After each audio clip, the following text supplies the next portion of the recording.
receiving a kingdom unshakable. So therefore we worship God in reverence and in fear.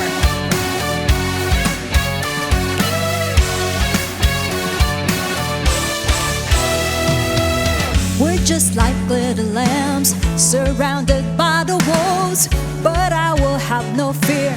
My shepherd is the Lord. The waves are strong and high. My boat is about to sink. There's no escape this time, but I'm not troubled still. I know you're always there whenever I'm about to fall. You raise me up and you will never let me go. You are the living God. Your kingdom will remain forever. It will be unshaken. I put my trust in you when there's a storm ahead. Your word will make me stay unshaken.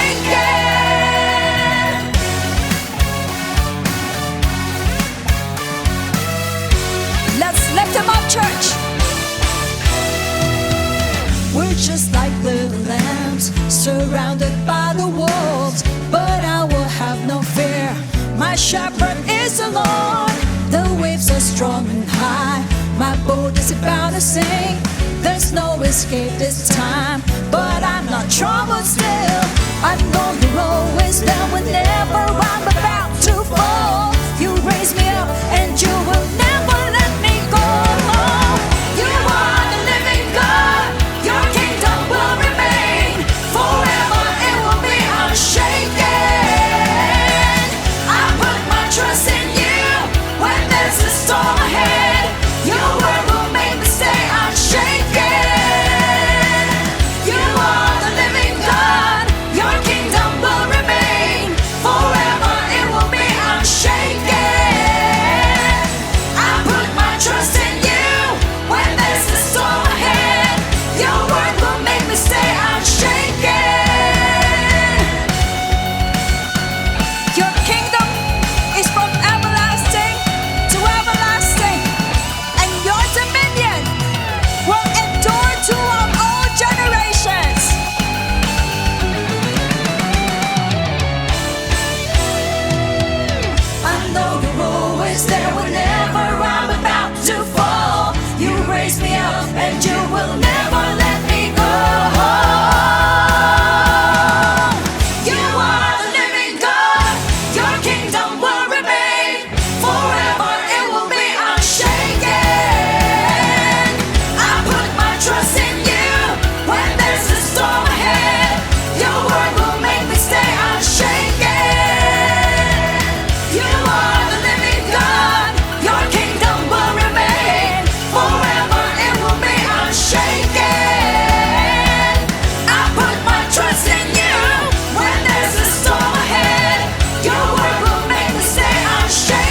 people walk, each in the name of his God.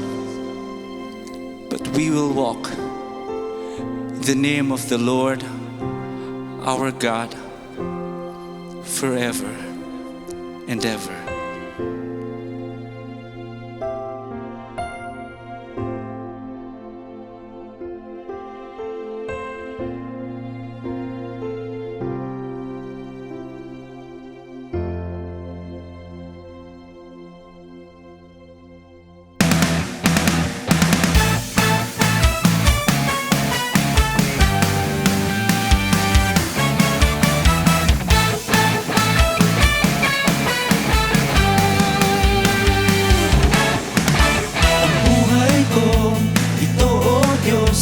Noon ay pagkalat ito.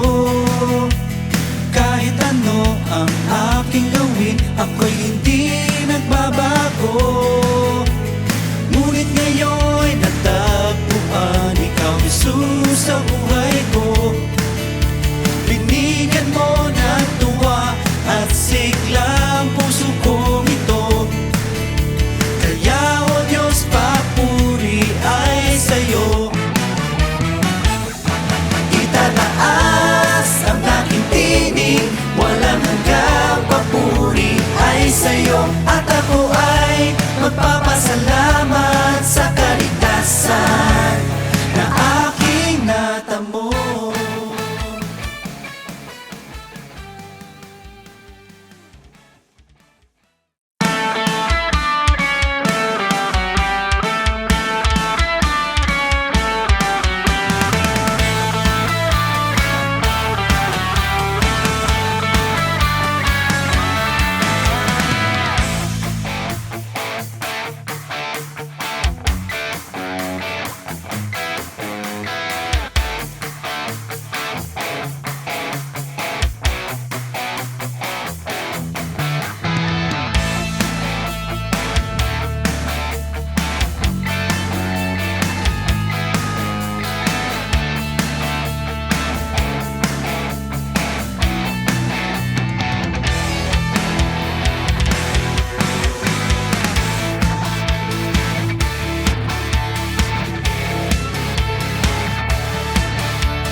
I'm gonna lay down my burden down by the riverside, down by the riverside, down by the riverside. I'm gonna lay down my burden down by the riverside.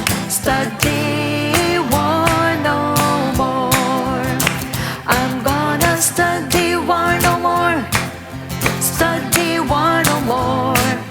Study war no more. I'm gonna study war no more. Study war no more. Study war no more. I'm gonna put on my long white robe down by the riverside, down by the riverside, down by the riverside. I'm gonna put on my long white robe down by the riverside. Study war no more. I'm gonna study war no more. Study war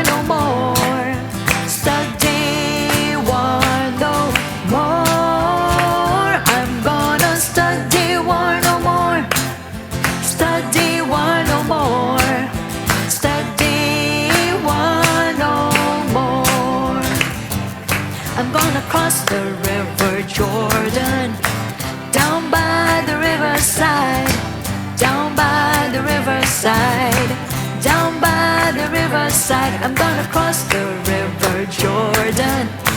Down by the riverside, study one no more. I'm gonna study one no more. Study one no more. Study one no more. I'm gonna study one no more. Study one no more. Study one no more. I'm gonna study one no more. Study one no more. Study one no more. I'm gonna study one no more. Study one no more. Study one no more.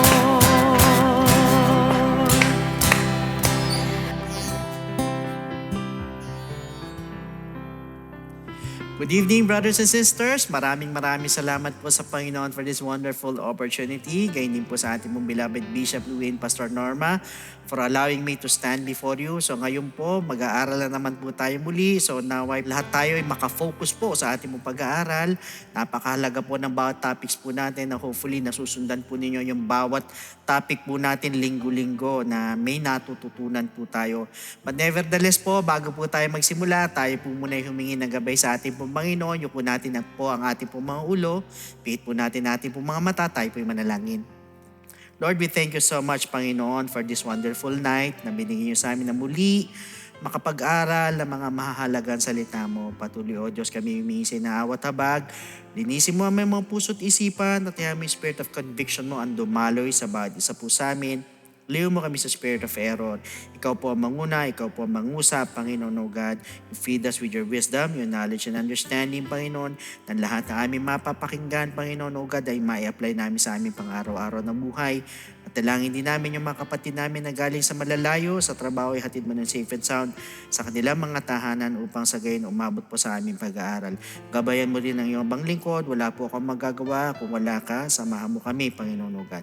Salamat po. All this is we ask in Jesus' name. Amen.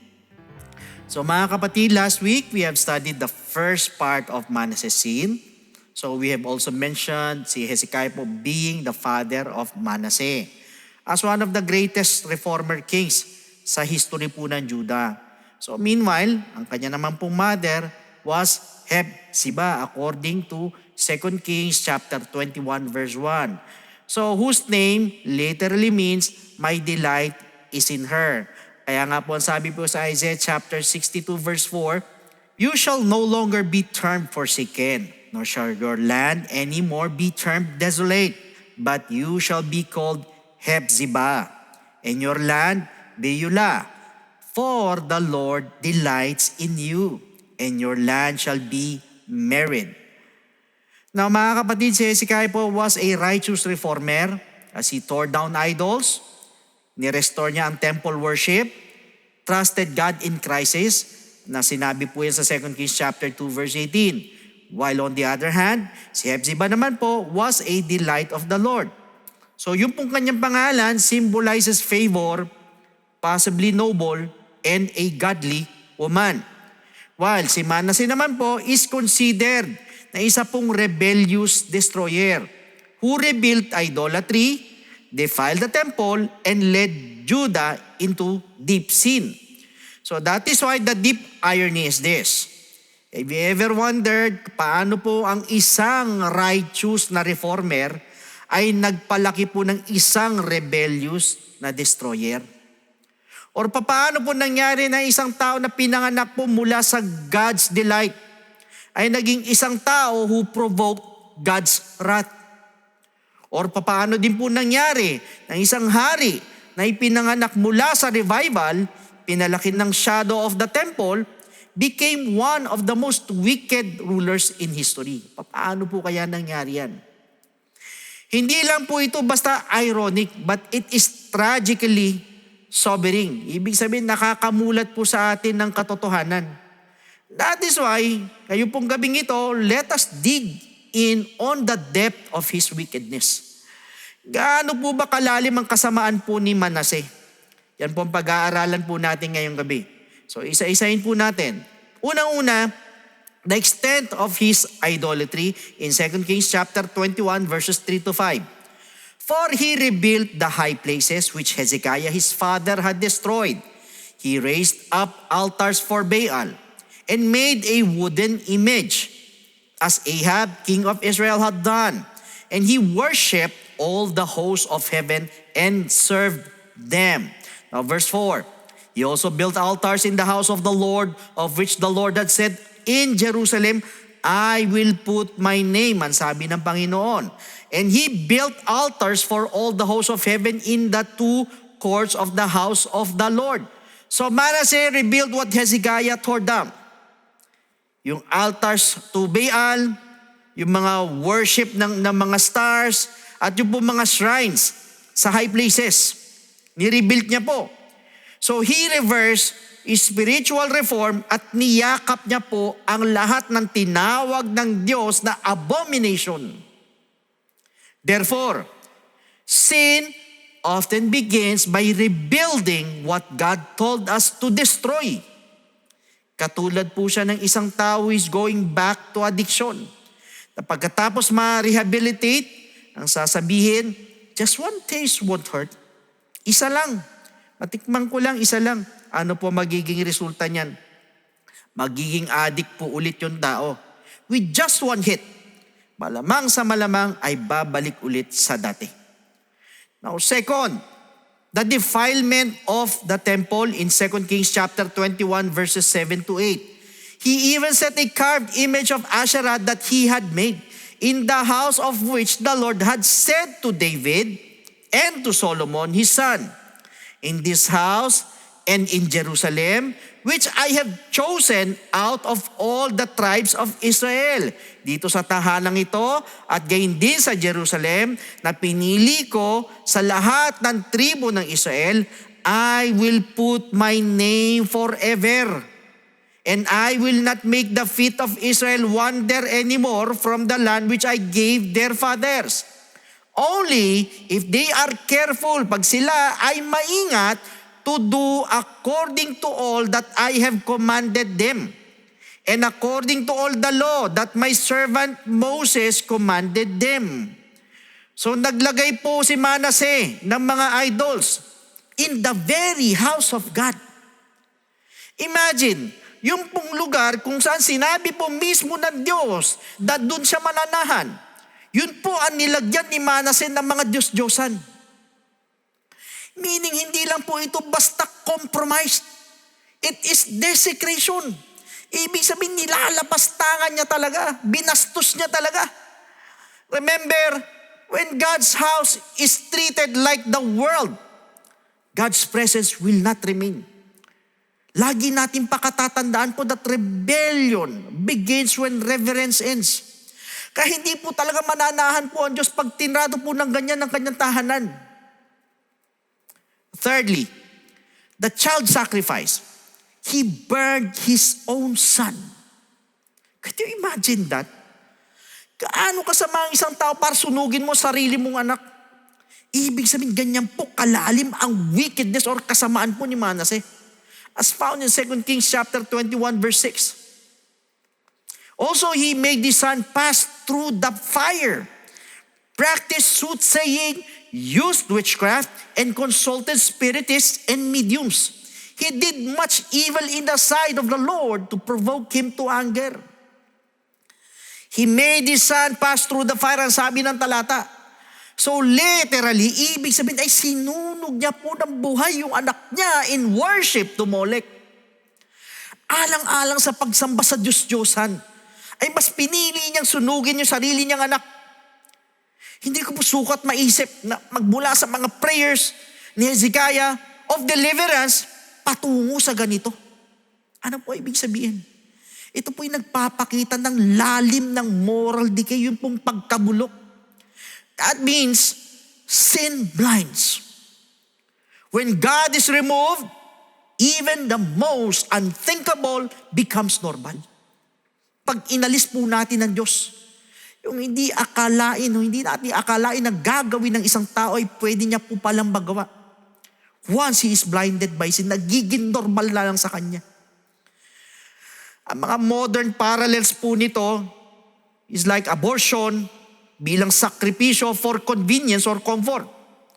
Or kung paano po ang kultura ay isinasakripisyo ang mga kabataan for entertainment. Yung pong identity confusion. Iba't ibang gender na identification, yung personality classification or perversion. Na pang-apat, occult involvement. Ano po ibig sabihin? Yung pong katulad ng mga witchcraft, divination, yung mga naniniwala sa astrology, yung mga tarot reading, yung tarot card babasahin, or yung pong other consulting spirits, mediums, as said in 2 Chronicles chapter 33 verse 6. Also, he caused his son to pass through the fire in the valley of the son of Hinnom. He practiced soothsaying, used witchcraft and sorcery, and consulted mediums and spiritists. He did much evil in the sight of the Lord to provoke him to anger. So, ibig sabihin, hindi lang po basta idolatry po ang ginawa po niya. As he opened spiritual portals to darkness. Meaning, nagbukas po siya ng daan patungo sa kadiliman. As he rejected God's prophets, pero nakinig po siya sa mga espiritu ng demonyo. Meaning to say, when people refuse God's voice, they won't hear silence, but rather will hear the whispers of deception. Katulad po ng mga board games, yung mga Ouija boards, yung mga spirit of the glass, yung manifestation, ibig sabihin yung pong believing in the law of attraction rather than the will of God. Mas paniniwalaan yung law of attraction kaysa sa kalooban ng Diyos. O yung pong Christianized witchcraft in modern life. Yung sinasabi natin, ibig sabihin yung pong mga manipulative prayers like, Lord, tanggalin mo siya sa trabaho para ma-promote ako. Hindi po yan intercession, that is witchcraft. Katulad din nung mga superstitious Christianity. Basta may anointing oil ako, safe na ako. Ano po ibig sabihin? You're not trusting God. But you are already trusting the object. Not the God behind it. Yung mga prophetic manipulation, sinabi ng Lord, tayo raw ang mag-asawa. So wag mo natin gamitin ng pangalan po ng Diyos to force relationships. Wag po. Panglima, seduction of a nation. 2 Kings chapter 21 verse 9. But they paid no attention and Manasseh seduced them to do more evil. Ulitin ko, Manasseh seduced them to do more evil para gumawa ng mas masama pa than the nations whom the Lord had destroyed before the children of Israel. Mga kapatid, nilid po ni Manasseh ang Judah. Palayo. Mas malala pa po ang ginawa po nila kaysa sa mga Canaanites. Yung mga tao po that God originally removed. Alam niyo po, ang kasalanan po ng isang leader is not private. Meron po itong generational consequences. Kaya nga po, always bear in mind, when leaders fall, nations bleed. Pag bumabagsak po ang isang leader o isang namumuno, nagdurugo po ang bansa. Kaya nga po ang tanong, lalo na sa mga tatay, even sa pastors, even politicians, who are you leading into darkness by your compromise? Panganim, God's warning ignored. Ang sabi po sa 2 Chronicles chapter 33 verse 10, and the Lord spoke to Manasseh and his people, but they would not listen. Pero ayaw nilang makinig. Nagpadala po ang Diyos ng mga propeta, kaya lang po ayaw makinig ni Manasseh at ng mga tao.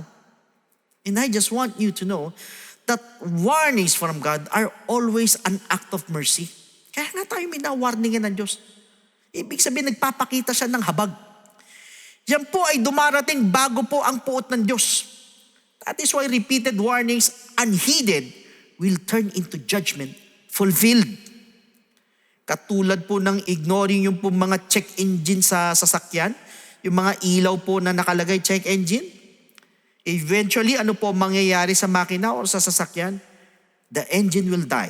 Hihinto po yan. Pag hindi po pinansin yung check engine, yung mga nakailaw na yan, yung mga sensors na yan, na nagsisignal that there is something wrong with your car or with your vehicle or with your engine. Pangpito, God's judgment announced. Yung pong the wipe dish in 2 Kings chapter 21 verse 13. I will wipe Jerusalem as one wipes a dish, wiping it and turning it upside down. Ibig sabihin, meron pong limitation ang pasensya ng Diyos. Sa hindi po nakakaalam, sinabi niya na ang Jerusalem would be emptied. And this is a very, very terrifying judgment. Nakakatakot po ito. Wala pong matitira. Nothing will be left behind. Ibig sabihin, ubos lahat. Therefore, God is slow to anger, yes. But when judgment comes, it is just and complete. Bakit ko po sinabi? Because if mercy is ignored, judgment is inevitable. Hindi po ito maiiwasan pag pinasawalang bahala po natin ang habag niya. Alam niyo po kasi ang greatest tragedy is not falling in darkness. It is falling even in the presence of light. At yan po ang kwento ni Satanas. At ayan naman po ang danger ni Manase. Yan po ang babala po sa atin. Now apparently, bakit sinabing yung pong kasalanan ni Manase was grievous or wicked? Truth be told, the more light, the more truth, and the more spiritual privilege na meron ng isang tao, the more grievous and wicked their rebellion becomes once pinili po nilang i-reject ito. At ito pong principle na ito runs throughout the scriptures. Kaya nga po sa Luke chapter 12 verse 48, for everyone to whom much is given, from him much will be required. Now, bakit wicked or grievous? Unang-una, Manasseh's sin was grievous because he had no excuse. Wala po siyang idadahilan. Now, bakit sinabing wala siyang idadahilan? Una-una, it is because of the righteous parentage. Siya po'y anak po ni Hezekiah na isa pong godly reformer king who trusted God in 2 Kings chapter 18 verse 5. Another reason, bakit wala siyang idadahilan, spiritual environment. He was raised in the aftermath of revival. Andun din yung temple restoration. Andun din yung national repentance. Another thing, yung pong covenant teaching available. Meron po. Kasi po, bilang isang Hebreo na anak or child, he likely received Torah instruction based on Deuteronomy chapter 6 verse 7. Lahat po yan, tinuturo sa kanila yung 5 books of Moses, ang Torah po or ang Pentateuch po sa Greek. Another na dahilan kung bakit wala siyang idadahilan, it is about the proximity to prophetic witnesses. Si Hezekiah po had contact with Isaiah at sa ibang mga propeta. Si Manasseh po had exposure to prophetic history. Now what else? Yung pong royal responsibility. As king of Judah, he was accountable for leading God's covenant people. Ibig sabihin, hindi po siya bumagsak dahil sa ignorance. Siya po ay nagrebelde in the face of knowledge. Now, let's compare it to Satan.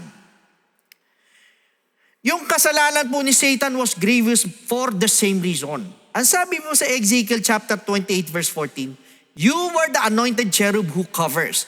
You were on the holy mountain of God till iniquity was found in you.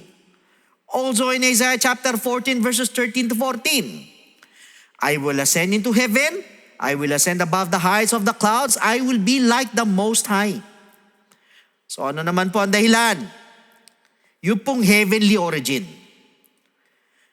Ibig sabihin, he was created in perfection, dwelling in the very presence of God. Dito po si Satanas. Another one, unmatched glory. Maganda po siya. He had beauty, he had wisdom, and authority above other angels si Satanas. Another thing, yung pong direct access to God. Nakakadiretso siya sa Diyos eh. Ibig sabihin, not just teaching, but direct experience of divine glory. Na-experience ni Satanas. No external temptation. Yung pong kanyang kasalanan arose purely from internal pride, not from environment. So ito po yung nagpapakita na si Satanas po was not tempted into sin, but he generated it from within.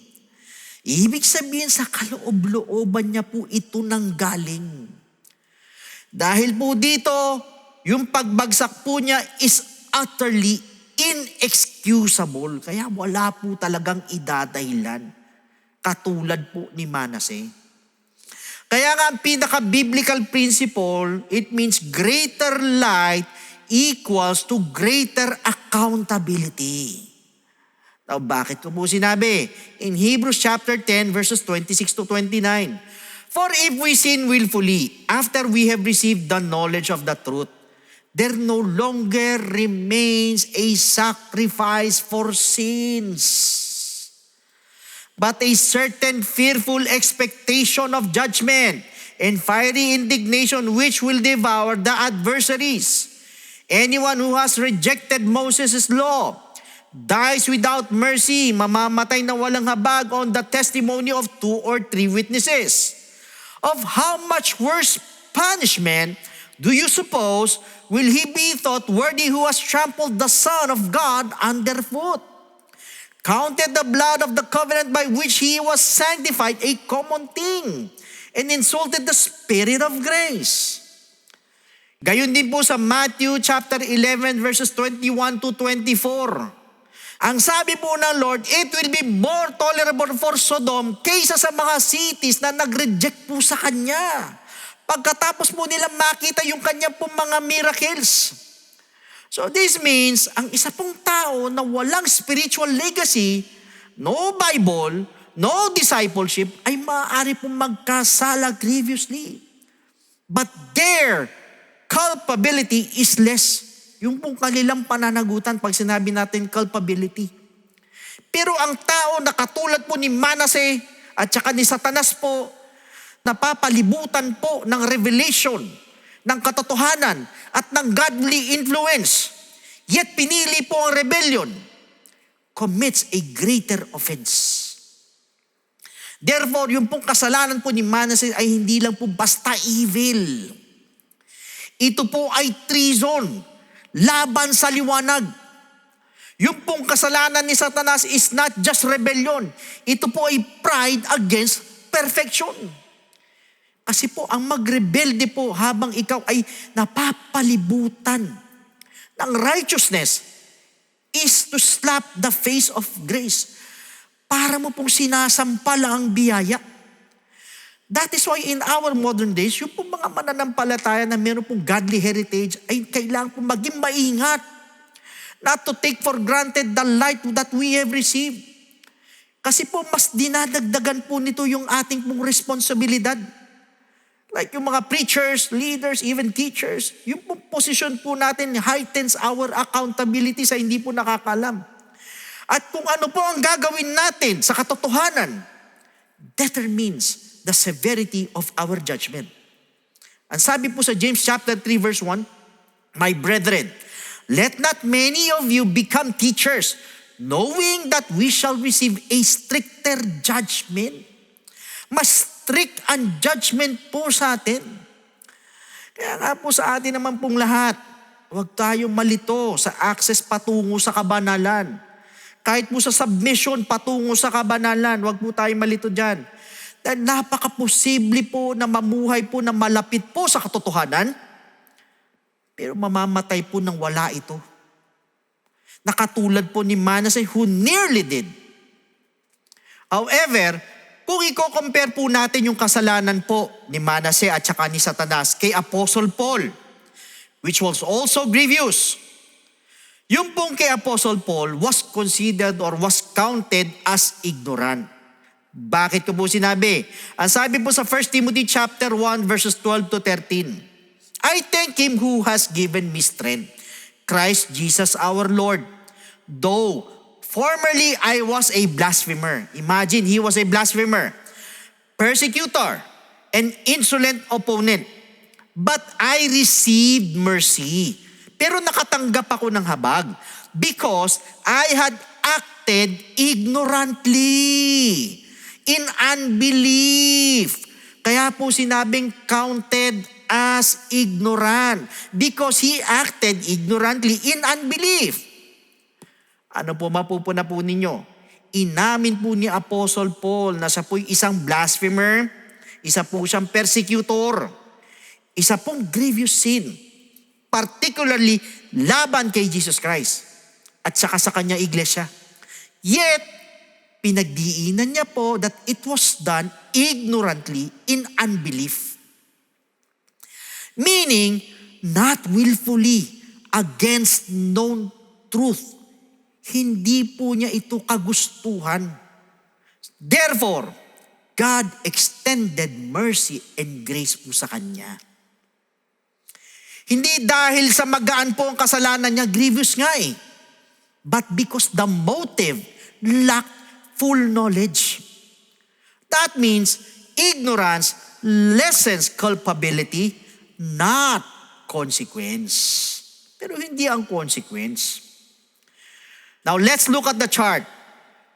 Yung pong person, yung sin, yung environment, at saka yung pinaka-verdict po sa kanya. Si Manasseh, ang kasalanan niya, idolatry, andyan ang witchcraft, andyan ang bloodshed. Ang pinaka-environment niya, he was raised under truth, under revival, under Torah.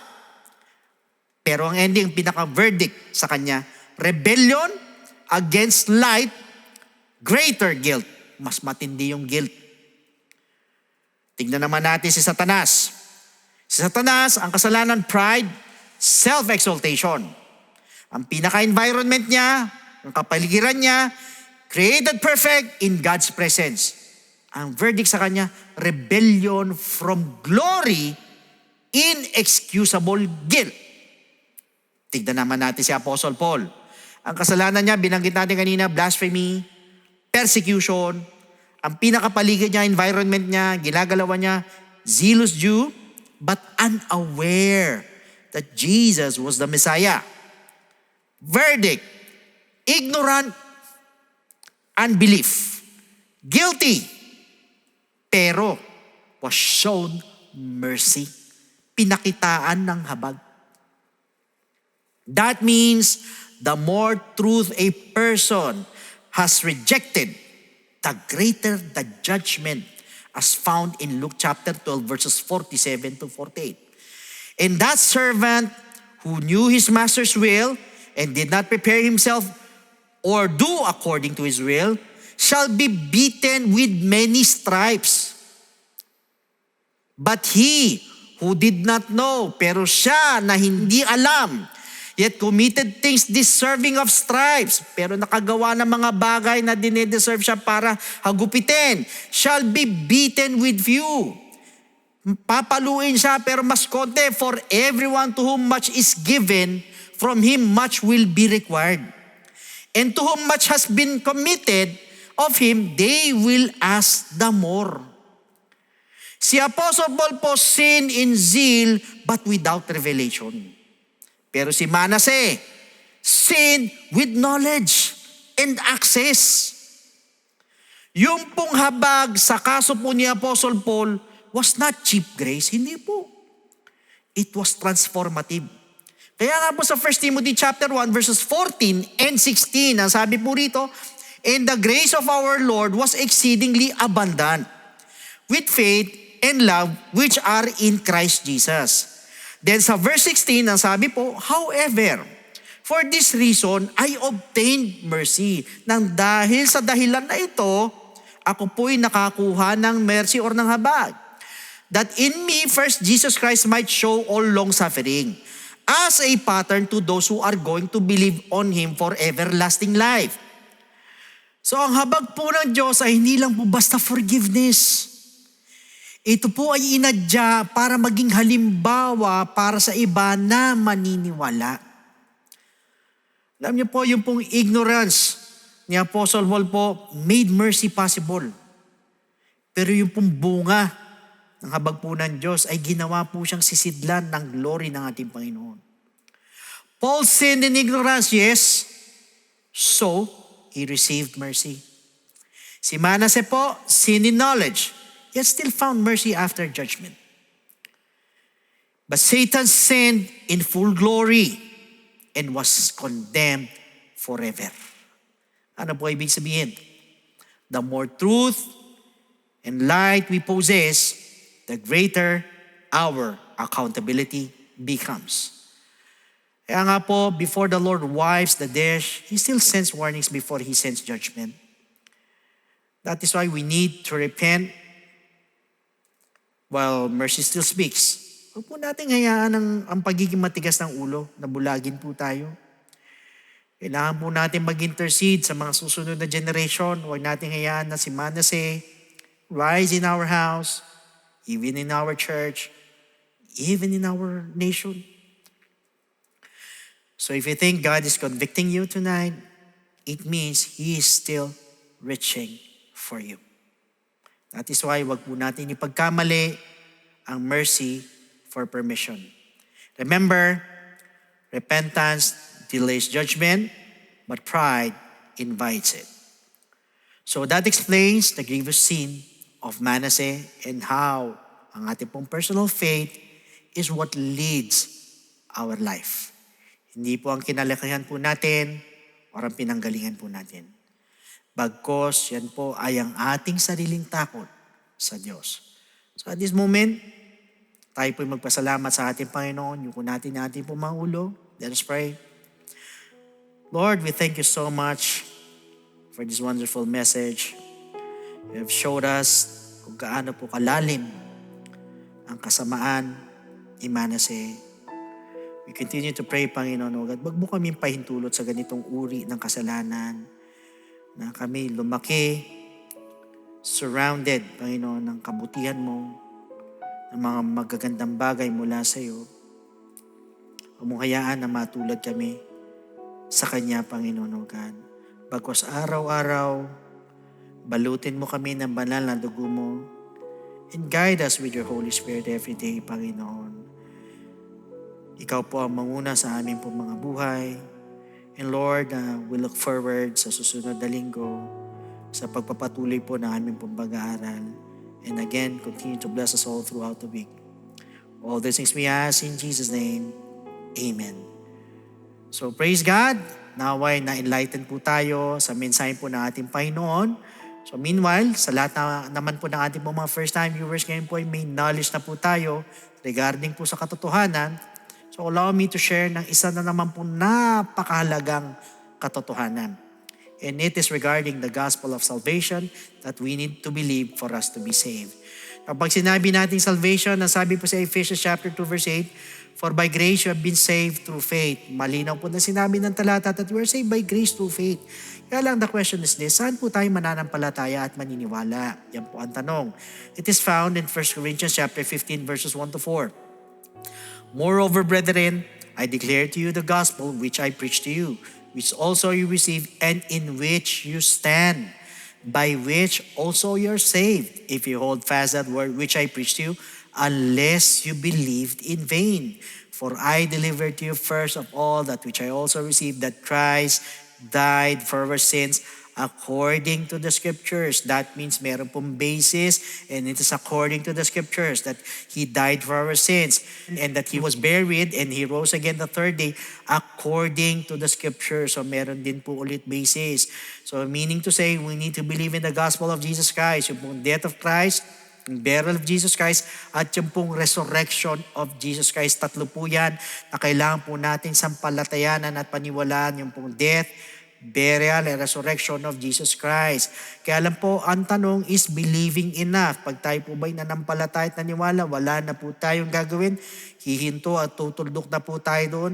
Ang sabi po sa 1 Peter chapter 4 verse 17, "For the time has come for judgment to begin at the house of God. And if it begins with us first, what will be the end of those who do not obey the gospel of God?" Ano daw ang katatapusan, ano daw ang dulo doon sa hindi sumunod sa gospel ng ating Panginoon. Sa madalit sabi, the gospel of Christ must be obeyed. Pag tayo nanampalataya, tayo naniwala, kailangan lakipan po natin ang pagsunod. Hindi po tayo matatapos sa believing o sa pananampalataya, but rather we need to obey it. Napakahalaga na tayo sumunod po sa gospel ng ating Panginoon. Kaya lang, another question is this: how will you obey? It is found in the book of Acts chapter 2 verse 38. Then Peter said to them, "Repent and let every one of you be baptized in the name of Jesus Christ." So tayo po'y magpapabautismo in the name of Jesus Christ for the remission of sins, and you shall receive the gift of the Holy Spirit. Now first is repentance. Tayo po'y magsisisi po ng ating pong mga kasalanan. We're going to ask for forgiveness. We're going to confess our sins. At naniniwala po ako, kahit pakiramdam mo na napakaruwi mo, ang dami mo nagawang kapalpakan o kasalanan sa ating Panginoon, but because of His love, His mercy, His grace, andyan po ang kapatawaran niya. Believe me, my friend, as long as there is that genuine repentance in your heart, dahil yan po ang tinitindan ng Panginoon, ito ang puso na pagsisisi, believe me, the Lord is willing and able to forgive your sins. At dyan din po papasok yung pong death to sin. Yan po yung unang step, we need to repent. Second, we need to be baptized in the name of Jesus Christ. So tayo naman po ibabautismo sa tubig, nilulubog po tayo sa tubig in the name of Jesus Christ po yan. Ang sabi po sa Romans chapter 6 verse 4, "Therefore, we were buried with Him through baptism into death, that just as Christ was raised from the dead by the glory of the Father, even so we also should walk in newness of life." Sa malalit sabi, we need to be baptized in the name of Jesus Christ. At yung tubig na yan, it symbolizes the blood of the Lamb that takes away the sins of the world. At hindi po ito pag-aalis ng dumi ng katawan, kundi ito po yung pag-aalis po ng ating po mga kasalanan, at para bagang inililibing naman din po natin ng ating po mga kasalanan kasabay po ng paglilibing kay Kristo. So yan po yung pangalawang step. We need to be baptized in the name of Jesus Christ. Now, the third step is we need to receive the gift of the Holy Spirit. Diyan naman po papasok ang ating transformation, yung ating mong regeneration. Sa madalit sabi, tayo mababago na po na nabanggit po sa Romans 8:11, gaya niyo po sa Titus chapter 3, verse 5. In fact, once we receive the gift of the Holy Spirit, we're also receiving power. Aminin nyo man hindi, sa lahat ng mga first-time viewers, lahat tayo may kahinaan. Minsan, pinipilit natin magbago, 1, 2 buwan, bumabalik ka sa dati, tapos babago ka ulit, tapos babalik ka na naman sa dati. So, pabalik-balik, ayaw ka magbago ng lubusan. Why? Sarili lang po natin. But you know what? Once you receive the gift of the Holy Spirit, yan yung sinasabing power. Power to overcome all our weaknesses. Napakahirap mo magbago sa sarili po natin, pero pag nasa atin po ang Holy Spirit, yan yung tutulong po sa atin para mapagtagumpay yung lahat ng kahinaan natin. At yan din po yung magpapaalala po sa atin para makasunod po sa kalooban po ng ating Panginoon. So take note, ito po 3 bagay na ito ay kailangan maganap po sa ating po mga buhay. First, we need to repent. Second, we need to be baptized in the name of Jesus Christ. And thirdly, we need to receive the gift of the Holy Spirit. And that is what we call the good news. And that is the gospel of Jesus Christ. So at this moment, sa lahat po ng gustong tumanggap sa ating Panginoon, pwede po ba na itaas po ninyo yung 2 kamay bilang tanda ng pagsuko, iyuko po ninyo yung mga ulo. And please repeat after me with this prayer. Habang binabanggit natin ang panalangin ito, andun yung ating pong taos-puso na tayo po humingi ng tawad sa ating Panginoon. Tayo po nagsisisi sa lahat ng ating mga pagkakamali at pagkukulang while we are mentioning this prayer. So please repeat after me. Panginoong Jesus, lumalapit po ako sa iyo bilang isang makasalanan. Patawarin mo po ako sa lahat ng aking mga pagkakamali at pagkukulang. Sa oras na ito, tinatanggap po kita bilang sariling tagapagligtas at tinatanggap po kita bilang Diyos ng aking buhay. Naniniwala po ako na ikaw ay namatay, ikaw ay nilibing, at sa 3 araw ay nabuhay na magmuli. Tulungan mo po ako makapagsimula ng bagong buhay at idagdag mo po ako sa iyong kaharian. Maraming salamat po sa pangalan ni Jesus. Amen.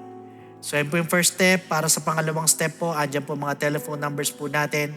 Pwede po kayong tumawag dyan para makapagpa-schedule po ng water baptism. Otherwise, andyan po ang ating pong FB page. Iwan lang kayo ng mensahe para masagot po namin to give you further instructions. So again, wag po kayong mawawala next Thursday as we will discover what happened to Manasseh that shows us the greater mercy of God. So once again, God bless every one of you and to God be all the glory.